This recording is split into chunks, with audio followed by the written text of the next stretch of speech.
Hi, this is David Gerber, founder and CEO of Sober at Home, where we believe in your capacity to change.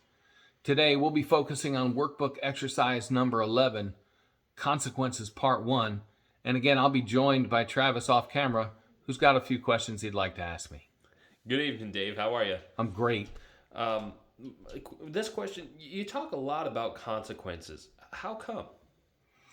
You know, it's consequences that bring us to the doors of Sober at Home, of treatment programs. If not for consequences, we'd still be out there doing the same things that we've been doing.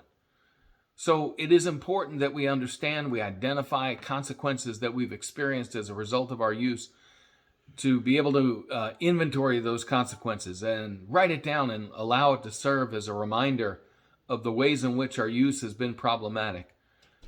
Invariably, we are going to hit some wall, and we'll get to that in another exercise, but some point in early recovery where we have a decision to make whether we're going to stay with a program of recovery or we're going to go back to use. Being able to refer to our consequences and reminding ourselves why we started doing this program in the first place is really important. Now, this exercise talks about your consequences and the consequences of your use on others.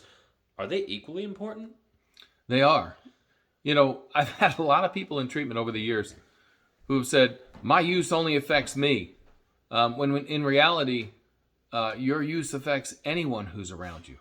So when we start looking at consequences, it's important to understand not only the consequences that we've experienced, loss of a job, legal consequences, educational consequences, career opportunities missed, all kinds of things that have happened to us, physical health, overdose, delirium tremens, all of these things are consequences that we've experienced. But who in our lives are experiencing these consequences alongside of us? Who are we taking down for the ride when we're using? How has your use affected your mother, your father, your sister, your brother, someone that you're in a relationship with? You know, how has their lives been affected by your use? Oftentimes, addiction is one of the most selfish things that we can do. We can be engaged in.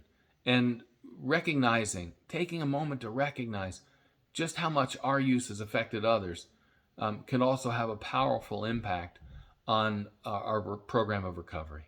So take a look, not only how your use has affected you, but how it's affected others. And let that serve as a springboard for you to continue in this program. Until next time, I'm David Gerber.